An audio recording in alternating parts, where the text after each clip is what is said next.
அதாவது பாடுபடாத மனுஷனே கிடையாது, பாடுபடாத மனுஷனே கிடையாது. ஆனால் கர்த்தர் நீ பாடுபட வேணாம் அப்படிங்கிறார். எப்படி சொல்கிறாருன்னா, வாசிங்க ஏசாயா 53:4. மெய்யாகவே அவர் நம்முடைய பாடுகளை ஏற்றுக்கொண்டு. இப்போ சொல்லுங்க, மெய்யாகவே. எல்லாரும் பேசணும், மெய்யாகவே, உறுதியாகவே, நிச்சயமாகவே என்னுடைய என்னுடைய என்னுடைய பாடுகளையும் துக்கங்களையும் இயேசு ஏற்றுக்கொண்டபடியால் என் பாடுகள் ஒளிந்து விட்டன. புரியுதா? வாசிங்க அப்புறம். நம்முடைய துக்கங்களை சுமந்தார், நம்முடைய துக்கங்களை சுமந்தார், நாமோ அவர் தேவனால் அடிபட்டு வாதிக்கப்பட்டு சிறுமைப்பட்டவர் என்று எண்ணினோம். இப்ப கவனிங்க, இன்னைக்கு ஒரு குடும்பம் இருந்தா பாடு இல்லாத குடும்பம் கிடையாது, துக்கம் இல்லாத குடும்பம் கிடையாது. ஆமென். யாராவது கல்யாணம் முடிச்சதுலேருந்து என்னைக்கு எனக்கு கல்யாணம் முடிச்சிச்சோ அன்னையிலேருந்து எனக்கு பாடு கிடையாது, துக்கம் கிடையாது, ஒரு நிம்மதியான வாழ்க்கை வாழ்கிறேன் அப்படின்னு யாராவது சொல்ல முடியுமா? ஒருத்தர் தான் கையாட்டுறாரு. உங்களுக்கெல்லாம் ஒன்றுமே வரல போல இருக்கு. அல்லேலூயா. பாடே கிடையாதா, துக்கமே கிடையாதா? கணவன் மூலமாக பாடு இருக்குது, மனைவி மூலமாக பாடு இருக்குது, பிள்ளைகள் மூலமாக பாடு இருக்குது, வேலை பார்க்குற இடத்துல பாடு இருக்குது, காலேஜில் பாடு இருக்குது, படிக்கிற பிள்ளைகளுக்கு பாடு இருக்குது, டீச்சர் மூலமாக பாடு இருக்குது, லெக்சர் மூலமாக பாடு இருக்குது, வேலை பார்க்குற மேல் அதிகாரி மூலமாக பாடு இருக்குது. நீ இந்த வேலையை செய்ய அந்த வேலையை செய்யன்னு சொல்லும்போது ஐயோ ஒரே பிரச்சனையாக இருக்குது அப்படின்னு சொல்கிறீங்க தெரியுமா? அதுக்கு பேர் தான் பாடு, அதுக்கு பேர் தான் துக்கம். அல்லேலூயா. 5ஆப்பு படிக்கிற பிள்ளைகள் இருந்து பெரியாள் வயசான ஆள் வரைக்கும் பாடுகள் இல்லாத ஆளே கிடையாது. ஒரு சில பிள்ளை சொல்லு, எனக்கு ஸ்கூலுக்கு போகலை. ஏன் போகல? அந்த டீச்சர் வைகிறாங்க, அடிக்கிறாங்க, இந்த டீச்சரை பார்த்தாலே பயமாக இருக்குது. அது அவங்களுக்கு பாடு. எனக்கு இந்த சப்ஜெக்டே வரமாட்டேங்குது, அது அவங்களுக்கு பாடு. புரியுதுங்களா? அப்போ பிள்ளைகளுக்கே பாடு ஸ்டார்ட் ஆயிடுச்சு, பிள்ளைகளுக்கே பாடு ஆரம்பமாயிருச்சு. புரியுதுங்களா? அப்போ குடும்பம் வந்தால் குடும்பத்தில் கணவன் ஒரு தப்பு பண்ணுவார், மனைவிக்கு பாடு, மனைவி வையும், அது ஒரு கணவனுக்கு பாடு. சரியான வேலை இல்லை, சரியான வருமானம் இல்லை, கடன் பிரச்சனை, நெருக்கம், பாடு. நாளைக்கு ஒருத்தர் பணம் கொடுக்கணும், நைட்டு சந்தோஷமாக இருப்பீங்க, இங்கிட்டு ஒரு ஆள் மூஞ்சி தொங்க போட்டுக்கிட்டு இருக்கோம், அங்கிட்டு ஒரு ஆள் மூஞ்சி தொங்க போட்டுக்கிட்டு இருக்கோம், முறைச்சிக்கிட்டு இருக்கோம், ஒரு ஆள் உம்முன்னு இருக்கோம், பாடு. இப்படிப்பட்ட பாடுகள் ஒவ்வொரு குடும்பத்தில் இருக்கத்தான் செய்யும். ஆனால் இயேசுவை பாருங்க, இரட்சகர் பாருங்க, வெற்றி வேந்தன் பாருங்க, விடுதலை நாயகர் என் தகப்பன் இயேசு, நீ பாடுபடாமல் இருப்பதற்காக உன் பாடுகளை நான் ஏற்றுக்கொண்டு உன் துக்கங்களை நான் சுமத்துட்டேன், அதனால் நீ பாடுபட வேண்டிய அவசியம் இல்லை. அப்பா ஒரு கைத்தட்டுங்களாரு. இந்த வசனம் என்ன சொல்லுது? மெய்யாகவே அப்படிங்கிறார். மெய்யாகவே நம்முடைய, எல்லாம் சொல்லுங்க, மெய்யாகவே அவர், சொல்லுங்க, மெய்யாகவே இயேசு நம்முடையங்கிறதுல என்னுடைய சொல்லுங்க, இயேசு என்னுடைய, என்னுடைய, நல்லா சொல்லுங்க, மெய்யாகவே இயேசு என்னுடைய, என்னுடைய, இந்த என்னுடையங்கிறது நல்லா சத்தமாக சொல்லுங்க, என்னுடைய, என்னுடைய, என்னுடைய பாடுகளை, பாடுகளை, துக்கங்களை அவர் வாங்கி கொண்டு, அவர் ஏற்றுக்கொண்டு என்னை நிம்மதியான வாழ்க்கை வாழும்படி கர்த்தர் என்னை அழைச்சிருக்கிறாரு. அல்லேலூயா.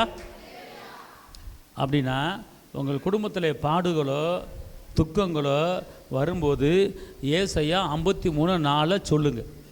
ஏசாயா 53:4 பாடு வராமல் இருக்காது, வரும். ஆனால் அதை முறியடிக்கணும். அதுக்குண்டான மாற்று வழி, அதுக்குண்டான பரிகாரமான வார்த்தை என்னன்னு கேட்டால் ஏசாயா 53:4 சொல்லுங்க. திருப்பி சொல்லுங்க, மெய்யாகவே. இங்கே இருங்க, அவர் சாதாரணமாக சொல்ல, நான் உறுதியாக அடித்து சொல்கிறேன் அப்படிங்கிறார், அடித்து சொல்கிறேன் அப்படிங்கிறார். அப்போ நான் மெய்யாகவே, என் அப்பா சொல்கிறாரு, உங்களுடைய பாடுகளை எல்லாம் நான் வாங்கிட்டேன், நீ நிம்மதியாரு. இப்போ சொல்லுங்க, என்னுடைய பாடுகளை ஏற்றுக்கொண்டு என் துக்கங்களை இயேசு சுமந்துட்டாரு, அதனால் நான் சுமக்க வேண்டிய அவசியம் இல்லை. இந்த ஒரு வார்த்தை முக்கியம். இங்கே இருங்க, நான் இது விளையாட்டுத்தனமாக சொல்லலை, இது முக்கியம் ரொம்ப. ஏன்னா இயேசு வாங்கிட்டார்ல, அப்போ நீ பாடுபடக்கூடாதுன்னு சொல்லி தான் இயேசு பாடுபட்டார். ஓகே, அப்போ பாடுபட்டதுக்கு அர்த்தம் இல்லைல்ல. நம்ம பாடுபட்டோம்னா நீ பாடுபட வேணாம், நீ துக்கப்பட வேணாம்னு சொல்லி தான் நான் வந்து அடிக்கப்பட்டு நொறுக்கப்பட்டு ரத்தம் சிந்திருக்கிறேன். நீ தேவையெல்லாம் பாடுபடாத, உன் பாட நான் எடுத்துக்கிட்டேன் அப்படின்னு அவர் சொல்கிறாரு இந்த ஏசாயா 53:4. அப்போ இதை நீங்கள் நம்பணும். அப்படின்னா நீங்கள் பாடுபடும் போது அவர் ஏற்றுக்கொண்டார். எனக்கு எதுக்கு பாடையிலேயே பாடு கொடுக்குறா, வெளியே போ, இயேசு பாடுகளை ஏற்றுக்கொண்டார் அப்படின்னு சொன்னீங்கன்னா அந்த பாடுகளும் அந்த வேதனைகளும் துக்கங்களும் உங்கள் குடும்பத்தை விட்டு வெளியேறும் இயேசுவின் நாமத்தில். புரியலையா? அதாவது உங்கள் ஆவி ஆத்துமா அதாவது ஃப்ரீ ஆகணும். அதுதான் உங்களுக்கு சொல்ல வைக்க, சும்மா ஒன்று நேரம் போக்குறதுக்காண்டி நான் சொல்ல வரல. ஏன்னா உங்கள் ஃப்ரீ ஆனால் இந்த வேடை வந்து யூஸ் பண்ணணும், உங்கள் இதயத்துக்குள்ள கொண்டு வரணும். அப்போ பாடு கொடுக்குற, வேதனை கொடுக்குற, துக்கத்தை கொடுக்குற ஆவி அது வெளியேறிடும். அல்லேலூயா. ஏசாயா 53:10. கர்த்தரோ அவரை நொறுக்க சித்தமாகி அவரை பாடுகளுக்கு உட்படுத்தினார். அவருடைய ஆத்துமா தன்னை குற்ற நிவாரண பலியாக ஒப்பு கொடுக்கும் போது அவர் தமது சந்ததியை கண்டு நீடித்த நாளாயிருப்பார். அல்லேலூயா. இப்ப கவனிங்க, கர்த்தரோ அவரை நொறுக்க சித்தமாகி அவர் என்ன செஞ்சார்? பாடுகளுக்கு உட்படுத்தினார். ஏன் நேரம் போலையா? நேரம் போறதுக்கா பாடுபட்டார்? இல்ல, நம்முடைய பாடுகளை ஒழிப்பதுக்கு அழிப்பதுக்கு தான் அவர் பாடுபட்டாரு. ஏசாயா 53:3. அவர் அசட்டை பண்ணப்பட்டவரும் மனுஷரால் புறக்கணிக்கப்பட்டவரும் துக்கம் நிறைந்தவரும் பாடு அனுபவித்தவருமாய் இருந்தார். அப்ப அவர் எப்படி இருந்தாரு? துக்கம் நிறைந்தவராய் இருந்தார், பாடு அழித்தவராய் இருந்தார். அவர் அசட்டை பண்ணப்பட்டார். ஒருத்தன் கூட மதிக்கல, ஒருத்தன் கூட ரெஸ்பான்சிபிள் பண்ணல, அசட்டை பண்ணாங்க எல்லாருமே. ஏன் அப்படின்னு கேட்டா, நம்மளை எவனும் அசட்டை பண்ணக்கூடாது, நம்மளை யாரும் அசட்டை பண்ணக்கூடாது என்பதுக்கு அவர் அசட்டப்பட்டுட்டார். அவர் துக்கப்பட்டார், பாடுபட்டார். புரிஞ்சு போச்சா?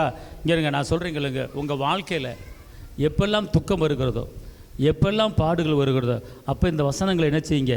பேசுங்க. இன்னொரு வசனத்தை நீங்கள் வாசிங்க, மத்தேயு 16:21.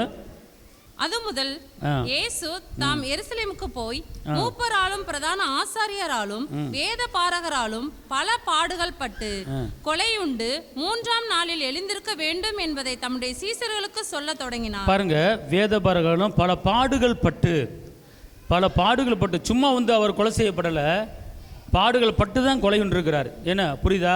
இது எல்லாமே எனக்காகன்னு சொல்லி நீங்கள் அறிக்கை பண்ணுங்க, பாடு போயிடும். அப்படி இருந்து ஏன் பாடு வருது, அப்புறம் இருந்து ஏன் வேதனை வருது அப்படின்னு கேட்டிங்கன்னா 1 பேதுரு 5:10 கிறிஸ்து இயேசுவுக்குள் நம்மை தமது நித்திய மகிமைக்கு அழைத்தவராய் இருக்கிற சகல கிருபையும் பொருந்திய தேவன் தாமே கொஞ்ச காலம் பாடு அனுபவிக்கிற உங்களை சீர்படுத்தி ஸ்திரப்படுத்தி பலப்படுத்தி நிலைநிறுத்துவார். அப்ப இந்த பாடு, இந்த வார்த்தைகளை சொல்லியும் பாடு ஏன் வருது அப்படின்னு கேட்டா, உங்களை வந்து சீர்படுத்துறாரு, உங்களை ஸ்திரப்படுத்துறார். புரியுதுங்களா?